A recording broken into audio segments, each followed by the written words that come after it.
ಸ್ನೇಹಿತರೆ, ಚರಿತ್ರೆ ಮತ್ತೊಂದು ವಿಡಿಯೋಗೆ ನಿಮಗೆಲ್ಲ ಪ್ರೀತಿಯ ಸ್ವಾಗತ. ಸಾಮಾನ್ಯವಾಗಿ ಪ್ರಪಂಚ ಅಂದ ಮೇಲೆ ಎಲ್ಲ ತರಹದ ಜನ ಇದ್ದೇ ಇರ್ತಾರೆ. ನಮ್ಮಲ್ಲೇ ಕೆಲವರು ಸಿಕ್ಕಾಪಟ್ಟೆ ವಾಚಾಳಿಗಳಾದ್ರೆ ಇನ್ ಕೆಲವರು ಸಿಕ್ಕಾಪಟ್ಟೆ ಉಡಾಫೆ ಇರ್ತಾರೆ. ಕೆಲವರಂತೂ ತಮಗೆ ಸಂಬಂಧಪಡದ ವಿಚಾರಗಳಲ್ಲೂ ತಲೆ ಹಾಕುವ ತಲೆಹರಟೆಗಳು ಇರ್ತಾರೆ. ಇನ್ನು ಇವುಗಳೆಲ್ಲದರ ನಡುವೆ ದೇಗುಲಕ್ಕೆ ಕಳಶ ಇಟ್ಟಂತೆ ಸದಾ ಮೌನಕ್ಕೆ ಮೊರೆ ಹೋಗುವ ಅಂತರ್ಮುಖಿಗಳು ಸಹ ಇರ್ತಾರೆ. ಸಾಮಾನ್ಯವಾಗಿ ಇವರು ಜನಸಂದಣಿ ದೊಡ್ಡ ಗೆಳೆಯರ ಗುಂಪಿನಲ್ಲಿ ಕಾಣಿಸ್ಕೊಳ್ಳೋದಿಲ್ಲ. ತೀರಾ ಸಿಂಪಲ್ ಆಗಿ ಒಬ್ರೋ ಇಬ್ರೋ ಗೆಳೆಯರೊಂದಿಗೆ ಮಾತ್ರ ಇವರ ಒಡನಾಟ. ಹಾಗಂತ ಇವರೇನು ಕೆಟ್ಟವರಲ್ಲ, ಅಹಂಕಾರಿಗಳಲ್ಲ, ಆದರೆ ಹೆಚ್ಚು ಮಾತನಾಡುವವರು ಅಲ್ಲ. ಹೆಚ್ಚಾಗಿ ಇವರು ಒಂಟಿಯಾಗಿರ್ತಾರೆ. ಅಂದ ಹಾಗೆ ಅಂತರ್ಮುಖಿಗಳು ಅಂದ್ರೆ ತನ್ನ ಆಲೋಚನೆಗಳು ಮತ್ತು ಆಂತರಿಕ ಭಾವನೆಗಳತ್ತ ಹೆಚ್ಚು ಗಮನ ಹರಿಸುವ, ಏಕಾಂತದಲ್ಲಿ ಶಕ್ತಿ ಪಡೆಯುವ ಮತ್ತು ದೊಡ್ಡ ಗುಂಪುಗಳಿಂದ ಕೆಲವೇ ಆಪ್ತ ವ್ಯಕ್ತಿಗಳೊಂದಿಗೆ ಸಮಯ ಕಳೆಯಲು ಇಷ್ಟಪಡುವ ವ್ಯಕ್ತಿತ್ವದವರು ಅಂತ ಅರ್ಥ. ವಾಸ್ತವವಾಗಿ ಯಾರು ಅಂತರ್ಮುಖಿಗಳು ಅನ್ನೋದನ್ನ ಪತ್ತೆ ಹಚ್ಚಲು ಕೆಲವು ಚಿಹ್ನೆಗಳಿದೆ. ಅವುಗಳ ಮೂಲಕ ಅಂತರ್ಮುಖಿಗಳನ್ನ ಪತ್ತೆ ಮಾಡಬಹುದು. ಈ ಅಂತರ್ಮುಖಿ ಚಿಹ್ನೆಗಳು ನಮ್ಮಲ್ಲೂ ಇರಬಹುದು. ವೈಜ್ಞಾನಿಕವಾಗಿಯೇ ನಿರೂಪಿಸಲಾಗಿರುವ ಈ ಚಿಹ್ನೆಗಳು ನಿಮ್ಮದು ಅಂತರ್ಮುಖಿ ವ್ಯಕ್ತಿತ್ವನ ಅಥವಾ ಬಹುರ್ಮುಖಿ ವ್ಯಕ್ತಿತ್ವವಾ ಅನ್ನೋದನ್ನ ತಿಳಿಸುತ್ತದೆ. ಹಾಗಾದ್ರೆ ಇಂದಿನ ಈ ವಿಡಿಯೋದಲ್ಲಿ ಅಂತರ್ಮುಖಿ ವ್ಯಕ್ತಿತ್ವದ ಲಕ್ಷಣಗಳು ಅಂದ್ರೆ ಚಿಹ್ನೆಗಳು ಯಾವುವು ಅನ್ನೋದನ್ನ ನೋಡೋಣ.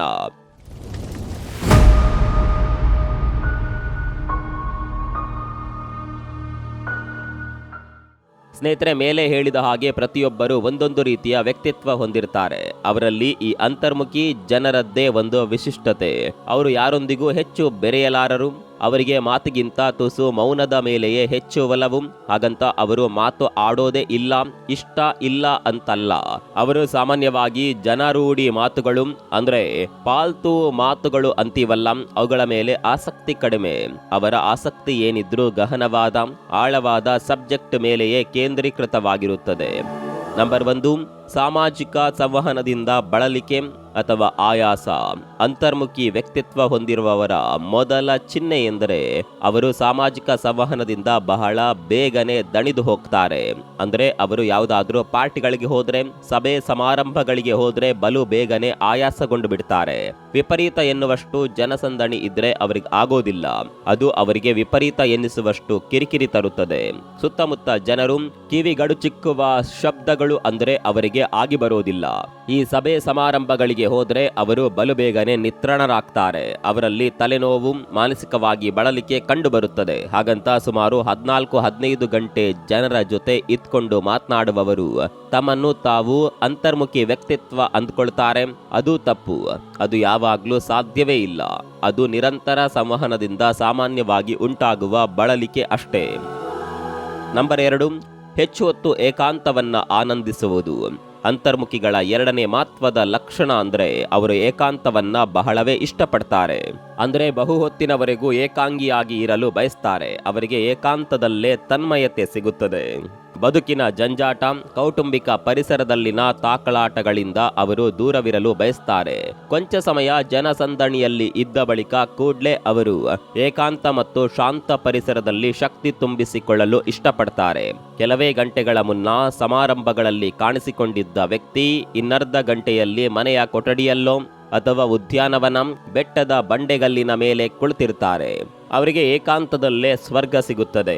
ಅವರಿಗೆ ಅದೇ ಒಂದು ರೀತಿ ನೆಮ್ಮದಿಯ ಉಸಿರು ನೀಡುತ್ತದೆ. ಲೈಫ್ನಲ್ಲಿ ಪ್ರತಿಯೊಬ್ಬರು ಏಕಾಂತವನ್ನ ಬಯಸ್ತಾರೆ. ಹಾಗಂದ ಮಾತ್ರಕ್ಕೆ ಎಲ್ಲರೂ ಅಂತರ್ಮುಖಿಗಳಲ್ಲ. ಈ ಇಂಟ್ರೋವರ್ಟ್ ಅದನ್ನ ವಿಪರೀತ ಎನ್ನಿಸುವಷ್ಟು ಇಷ್ಟಪಡ್ತಾರೆ.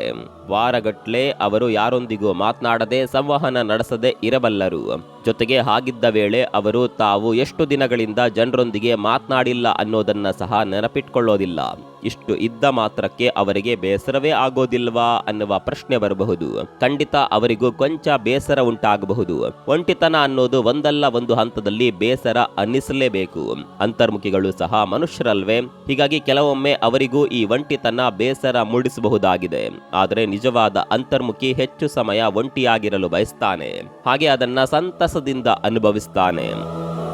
ನಂಬರ್ 3, ಗುಂಪಿನಿಂದ ದೂರ. ವೈಯಕ್ತಿಕ ಸಾಮಾಜಿಕ ಸನ್ನಿವೇಶಗಳಿಗೆ ಆದ್ಯತೆ.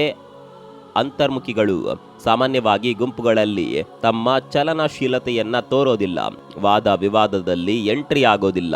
ಇದರಿಂದ ಆಳವಾದ ಅಧ್ಯಯನಕ್ಕೆ ತೊಂದರೆ ಆಗುತ್ತದೆ ಅಂತ ಅವರು ಅಂದುಕೊಳ್ತಾರೆ. ಅಂತರ್ಮುಖಿಗಳು ಸಂಭಾಷಿಸಲು ಇಷ್ಟಪಡ್ತಾರೆ, ಆದರೆ ಅದು ಒಬ್ಬಿಬ್ಬರು ಇದ್ದಲ್ಲಿ ಮಾತ್ರ.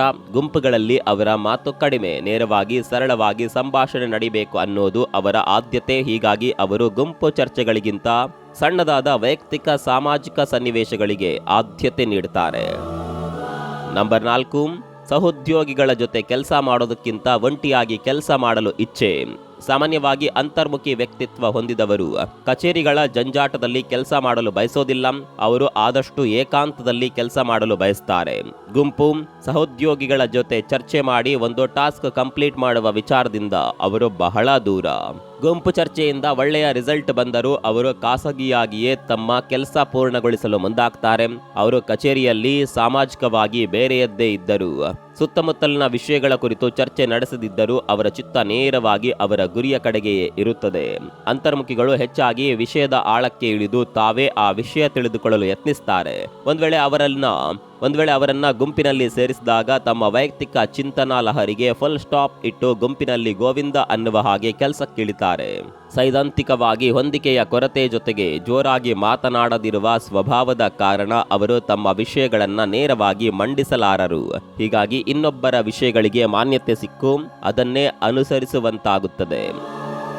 ನಂಬರ್ 5, ಇತರರ ಎದುರು ನಿರುತ್ಸಾಹದ ವ್ಯಕ್ತಿಯಾಗಿ ಕಾಣುವುದು. ಸ್ನೇಹಿತರೆ, ನಿಜವಾಗಿಯೂ ಹೇಳಬೇಕು ಅಂದರೆ ಅಂತರ್ಮುಖಿ ವ್ಯಕ್ತಿತ್ವ ಹೊಂದಿದವರು ಉತ್ಸಾಹಭರಿತರಾಗಿ ಇರ್ತಾರೆ. ಆದರೆ ಅವರ ಸಮಸ್ಯೆ ಅಂದರೆ ಅವರು ಗುಂಪು ಅಥವಾ ಸಮುದಾಯಗಳಲ್ಲಿ ಇದ್ದಾಗ ತೀರಾ ನಿರಾಶಾದಾಯಕರಾಗಿ ನಿರುತ್ಸಾಹದ ವ್ಯಕ್ತಿಯಾಗಿ ತೋರ್ತಾರೆ. ಅವರಿಗೆ ಗುಂಪಿನಲ್ಲಿರೋದು ಕಂಫರ್ಟ್ ಅನ್ಸೋದಿಲ್ಲ. ಹೀಗಾಗಿ ಇತರರಿಗೆ ಅವರೊಂದು ರೀತಿ ಉತ್ಸಾಹ ಕಳೆದುಕೊಂಡವರಂತೆ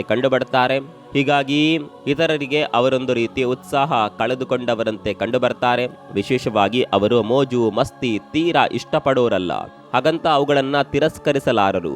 ಆದರೆ ಬಹಿರ್ಮುಖ ಪರ್ಸನಾಲಿಟಿ ಹೊಂದಿರುವವರಂತೆ ತೀರಾ ಓಪನ್ ಅಪ್ ಆಗಿ ಇರಲಾರರು. ಬಹಿರ್ಮುಖ ವ್ಯಕ್ತಿತ್ವ ಹೊಂದಿದವರು ಎಲ್ಲವನ್ನ ವ್ಯಕ್ತಪಡಿಸ್ತಾರೆ. ಆದರೆ ಇಂಟ್ರೋವರ್ಟ್ ಪರ್ಸನಾಲಿಟಿಯವರು ಯಾವುದನ್ನ ಮನಸ್ಸು ಬಿಚ್ಚಿ ಹೇಳಲಾರರು. ಹಾಗಂತ ಅವರೇನು ದುಃಖದಲ್ಲಿ ಇರೋದಿಲ್ಲ. ಆದರೆ ಇತರರಂತೆ ತಮ್ಮ ಉತ್ಸಾಹ ಹುರುಪನ್ನ ಬಹಿರಂಗವಾಗಿ ಹೇಳೋದಿಲ್ಲ ಅಷ್ಟೇ. ಇನ್ನೂ ವೈಜ್ಞಾನಿಕವಾಗಿ ಹೇಳೋದಾದರೆ ಬಹಿರ್ಮುಖವಾಗಿ ತಮ್ಮ ಅಭಿಪ್ರಾಯ ವ್ಯಕ್ತಪಡಿಸೋರು ಹೆಚ್ಚು ಉತ್ಸಾಹಭರಿತರಾಗಿ ಕಾಣ್ತಾರೆ.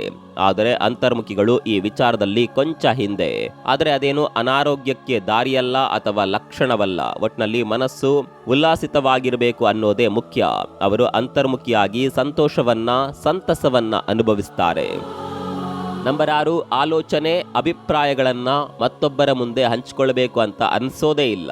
ಈ ಅಂತರ್ಮುಖಿ ವ್ಯಕ್ತಿತ್ವ ಹೊಂದಿದವರು ತಪ್ಪಿಯೂ ತಮ್ಮ ಆಲೋಚನೆಗಳನ್ನ ವಿಚಾರಗಳನ್ನ ಇನ್ನೊಬ್ಬರ ಮುಂದೆ ಹಂಚಿಕೊಳ್ಳಲಾರರು. ಮೇಲ್ನೋಟಕ್ಕೆ ಇತರರಿಗೆ ಅವರು ಸಹಿಷ್ಣು, ಮುಕ್ತ ಮನಸ್ಸಿನ ಮತ್ತು ಒಪ್ಪಿಕೊಳ್ಳುವವರಂತೆ ಕಾಣಿಸಬಹುದು. ಆದರೆ ಆಂತರಿಕವಾಗಿ ಒಳಗೆ ಯಾವುದೇ ವಿರೋಧವನ್ನ ಎದುರಿಸಿದರು ಸತ್ಯವಾಗಿರಲು ಶ್ರಮಿಸುವ ಕಟ್ಟುನಿಟ್ಟಾದ ನೈತಿಕತೆ ಮತ್ತು ಮೂಲನಂಬಿಕೆಗಳಿಗೆ ಬದ್ಧರಾಗಿರುವಂತೆ ಇರುತ್ತಾರೆ. ಕೆಲವೊಮ್ಮೆ ಆಲೋಚನೆಗಳನ್ನ ಹೇಳಿಕೊಳ್ಳದ ಈ ಗುಣ ಇಂಟ್ರೋವರ್ಟ್ಗಳಿಗೆ ಕೆಟ್ಟ ಹೆಸರು ತರಬಹುದು. ಕೆಲವರ ಜೊತೆ 10 ನಿಮಿಷ ಇದ್ರೆ ಸಾಕು, ಅವರ ವ್ಯಕ್ತಿತ್ವ, ಅವರ ಆಲೋಚನೆ, ಅವರ ಸಮಸ್ತವು ತಿಳಿಯುತ್ತದೆ. ಆದರೆ ಈ ಅಂತರ್ಮುಖಿಗಳ ಜೊತೆ 20 ವರ್ಷ ಜೊತೆಗಿದ್ದರೂ ಅವರ ಆಲೋಚನಾ ಕ್ರಮ, ಅವರ ವಿಚಾರಗಳು ಹೊರಜಗತ್ತಿಗೆ ತಿಳಿಯೋದೇ ಇಲ್ಲ. ಇದು ಅನೇಕ ಬಾರಿ ಆಶ್ಚರ್ಯವನ್ನುಂಟು ಮಾಡಬಹುದು. ಆದರೆ ಇದೇ ಸತ್ಯ. ಇಂಟ್ರೋವರ್ಟ್ ಪರ್ಸನಾಲಿಟಿಗಳು ತಮ್ಮ ವಿಚಾರವನ್ನ ತಮ್ಮಲ್ಲೇ ಇಟ್ಕೊಳ್ಳಲು ಬಯಸ್ತಾರೆ. ಅದೇನನ್ನ ಅವರು ಬಲವಂತವಾಗಿ ಉದ್ದೇಶಪೂರ್ವಕವಾಗಿ ಮಾಡೋದಿಲ್ಲ. ಅವರು ಇರೋದೇ ಹಾಗೆ. ಜೊತೆಗೆ ಅವರು ಹೆಚ್ಚು ಸಂಭಾಷಣೆ ನಡೆಸಲಾರರು. ಒಂದು ವೇಳೆ ನಡೆಸಿದ್ರೆ ಎಲ್ಲಿ ತಮ್ಮ ವಿಚಾರಗಳು ಹೊರಬರಬಹುದು ಅಂತ ಅವರು ಅಂದ್ಕೊಳ್ತಾರೆ. ನಂಬರ್ 7, ಯಾವುದೇ ನಿರ್ಧಾರವಾದರೂ ಗಡಿಬಿಡಿ ಇಲ್ಲದೆ ಗಹನವಾಗಿ ಯೋಚಿಸಿ ತೆಗೆದುಕೊಳ್ಳುವುದು. ಸ್ನೇಹಿತರೆ, ಅಂತರ್ಮುಖಿಗಳ ಅತ್ಯಂತ ಪ್ರಮುಖ ಲಕ್ಷಣ ಅಂದ್ರೆ ಇದೆ. ಅವರು ಸಾಮಾನ್ಯವಾಗಿ ಯಾವುದೇ ನಿರ್ಧಾರವನ್ನ ಹಠಾತ್ತಾಗಿ ತೆಗೆದುಕೊಳ್ಳಲಾರರು. ಬಹಳ ಯೋಚಿಸಿ ಅದರ ಸಾಧಕ ಬಾಧಕಗಳನ್ನ ನೋಡಿಕೊಂಡೇ ತೆಗೆದುಕೊಳ್ತಾರೆ.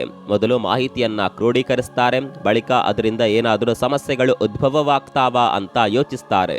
ಬಳಿಕವಷ್ಟೇ ತೀರ್ಮಾನ ಕೈಗೊಳ್ಳುತ್ತಾರೆ. ಹೀಗೆ ಮಾಡೋದು ನಿಜಕ್ಕೂ ಒಂದು ರೀತಿಯಲ್ಲಿ ಒಳ್ಳೆಯದೇ. ಇದರಿಂದ ಸಮಸ್ಯೆಗಳನ್ನ, ತೊಂದರೆಗಳನ್ನ ಆರಂಭದಲ್ಲೇ ಪರಿಹರಿಸಿಕೊಳ್ಳಬಹುದು.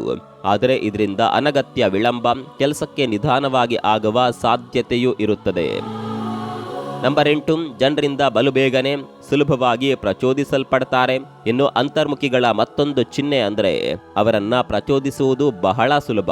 ಒಂದು ಸಣ್ಣ ವಿಚಾರವಾಗಿಯೂ ಅವರನ್ನ ನೀವು ಟೀಸ್ ಮಾಡಿ ಸ್ಟಿಮ್ಯುಲೇಟೆಡ್ ಮಾಡಬಹುದು.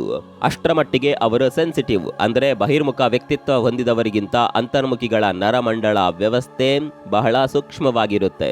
ಅವರು ಪ್ರಚೋದನೆಗೆ ಒಳಪಟ್ಟರೆ ಸಾಮಾನ್ಯ ವಿಷಯಗಳಿಗೂ ಹೆಚ್ಚು ಪ್ರತಿಕ್ರಿಯಿಸ್ತಾರೆ. ಅವರಿಗೆ ಎಂದಿಗೂ ತಮ್ಮಲ್ಲಿರುವ ಸೂಕ್ಷ್ಮತೆಯನ್ನ ಮುಚ್ಚಿಡಲು ಸಾಧ್ಯವಾಗುವುದಿಲ್ಲ. ಹೀಗಾಗಿ ಅವರು ಸಾಮಾನ್ಯವಾಗಿ ಒಂಟಿಯಾಗಿರಲು, ಸಾಮಾಜಿಕ ಗುಂಪುಗಳಿಂದ ದೂರವಿರಲು ಬಯಸ್ತಾರೆ. ನಂಬರ್ 9, ಯಾವ ವಿಷಯವನ್ನ ಮಾತನ್ನ ದೃಢವಾಗಿ ಸ್ಪಷ್ಟವಾಗಿ ಇನ್ನೊಬ್ಬರ ಎದುರು ಹೇಳೋದಿಲ್ಲ. ಅಂತರ್ಮುಖಿಗಳ ಮತ್ತೊಂದು ವಿಶೇಷ ಸಂಗತಿ ಅಂದರೆ ಅವರು ಸಾಕಷ್ಟು ತಿಳಿದುಕೊಂಡಿದ್ದರು, ಮನನ ಮಾಡಿಕೊಂಡಿದ್ದರು, ವಿಷಯಗಳನ್ನ ಸ್ಪಷ್ಟವಾಗಿ ಇನ್ನೊಬ್ಬರ ಮುಂದೆ ಹೇಳಲಾರರು. ತಮ್ಮ ಮನಸ್ಸಿನಲ್ಲಿಯೇ ಎಲ್ಲವನ್ನ ಇಟ್ಕೊಂಡಿರ್ತಾರೆ. ಅವರಿಗೆ ಹೇಳೋದಕ್ಕಿಂತ ಬರೆಯೋದೇ ಹೆಚ್ಚು ಇಷ್ಟ. ಒಂದರ್ಥದಲ್ಲಿ ಅವರಿಗೆ ತಮ್ಮ ಆಲೋಚನೆಗಳನ್ನ ಮಾತನಾಡೋದಕ್ಕಿಂತ ಬರೆಯಲು ಹೆಚ್ಚು ಆರಾಮದಾಯಕ ಅಂತ ಅಂದುಕೊಳ್ತಾರೆ. ಹೀಗಾಗಿ ಯಾವುದೇ ಸಬ್ಜೆಕ್ಟ್ ಅನ್ನ ಬಹಿರಂಗವಾಗಿ ಹೇಳಲಾರರು. ಮೊದಲೇ ಹೇಳಿದ ಹಾಗೆ ಅವರು ಮಹಾಮೌನಿಗಳು. ತಾವು ಕೇಂದ್ರ ಬಿಂದುವಾಗಲು ಇಷ್ಟಪಡೋದಿಲ್ಲ. ಅವರು ತೀರಾ ಸಂವೇದನಾಶೀಲರಾಗಿ ಇರ್ತಾರೆ. ಹೀಗಾಗಿ ಎಲ್ಲಾ ವಿಷಯವನ್ನ ದಿಢೀರಂತ ಇನ್ನೊಬ್ಬರ ಮುಂದೆ ಹೇಳಲಾರರು. ನಂಬರ್ 10, ಸಂದೇಹ ಪಡುವುದು ಅಥವಾ ನಿರಾಶವಾದಿಯಾಗಿರುವುದು. ಸ್ನೇಹಿತರೆ, ಅಂತರ್ಮುಖಿಗಳು ಒಂದರ್ಥದಲ್ಲಿ ಸಂಕೀರ್ಣ ವ್ಯಕ್ತಿತ್ವ ಹೊಂದಿರ್ತಾರೆ. ಅವರು ಒಂದೋ ಅತಿಯಾಗಿ ಸಂದೇಹ ಪಡುವವರಾಗಿರ್ತಾರೆ, ಇಲ್ಲವೇ ನಿರಾಶವಾದಿಗಳಂತೆ ಕಂಡು ಬರ್ತಾರೆ. ಮೇಲ್ನೋಟಕ್ಕೆ ಇವರು ಮಾತನಾಡುವ ಮೊದಲು ತೀರಾ ಆಲೋಚನೆ ಮಾಡಿ ಮಾತನಾಡ್ತಾರೆ. ಅದಕ್ಕಾಗಿ ಸಾಕಷ್ಟು ಸಮಯ ತೆಗೆದುಕೊಳ್ತಾರೆ. ಆದರೆ ಕೆಲವೊಮ್ಮೆ ತೀರಾ ಅನುಮಾನ ಪಡ್ತಾರೆ. ಕೆಲವೊಂದು ವಿಚಾರಗಳಲ್ಲಿ ಅವರು ಅತಿಯಾಗಿ ವಿಶ್ಲೇಷಣೆ ಮಾಡಲು ಮುಂದಾಗ್ತಾರೆ. ವಿಚಿತ್ರ ಅಂದ್ರೆ ಅವರು ತಮ್ಮ ಸುತ್ತಮುತ್ತಲಿನ ಪರಿಸರ, ವ್ಯಕ್ತಿಗಳ ಬಗ್ಗೆಯಷ್ಟೇ ಅನುಮಾನ, ಸಂದೇಹ ವ್ಯಕ್ತಪಡಿಸೋದಿಲ್ಲ. ಬದಲಾಗಿ ಕೆಲವೊಮ್ಮೆ ತಮ್ಮ ಬಗ್ಗೆ ತಾವೇ ಸಂಶಯಕ್ಕೆ ಒಳಗಾಗ್ತಾರೆ. ಹೀಗಾಗಿ ಕೆಲವೊಂದು ಸಂದರ್ಭದಲ್ಲಿ ಅವರು ತೀರಾ ನಿರಾಶವಾದಿಗಳಂತೆ ಕಂಡುಬರ್ತಾರೆ. ಹೀಗೆ ಅಂತರ್ಮುಖಿ ವ್ಯಕ್ತಿತ್ವ ಹೊಂದಿದವರು ಏಕಾಂತವನ್ನ ಆನಂದಿಸ್ತಾರೆ, ಚಿಕ್ಕ ಮಾತುಕತೆಗಳನ್ನ ತಪ್ಪಿಸ್ತಾರೆ, ಆಳವಾದ ಸಂಬಂಧಗಳನ್ನ ಬಯಸ್ತಾರೆ, ಸಣ್ಣ ಸ್ನೇಹಿತರ ಬಳಗವನ್ನ ಹೊಂದಿರ್ತಾರೆ ಅಥವಾ ಹೊಂದಲು ಬಯಸ್ತಾರೆ. ಇನ್ನು ಗುಂಪು, ಸಭೆ, ಪಾರ್ಟಿಗಳಲ್ಲಿ ಶಾಂತ ಸ್ಥಳವನ್ನ ಹುಡುಕ್ತಾರೆ, ಹೆಚ್ಚು ಯೋಚಿಸ್ತಾರೆ, ಮಾತನಾಡೋದಕ್ಕಿಂತ ಬರೆಯಲು ಇಷ್ಟಪಡ್ತಾರೆ ಮತ್ತು ಗುಂಪಿನಲ್ಲಿದ್ದಾಗ ಸುಸ್ತಾಗ್ತಾರೆ. ಇವಿಷ್ಟು ಇಂಟ್ರೋವರ್ಟ್ಗಳ ಲಕ್ಷಣಗಳಾಗಿವೆ. ಈ ಲಕ್ಷಣಗಳ ಬಗ್ಗೆ ನಿಮ್ಮ ಅಭಿಪ್ರಾಯವನ್ನು ಕಾಮೆಂಟ್ ಮಾಡಿ. ಮತ್ತೊಂದು ವಿಡಿಯೋದಲ್ಲಿ ಸಿಗೋಣ. ಅಲ್ಲಿವರೆಗೂ ನಮಸ್ಕಾರ.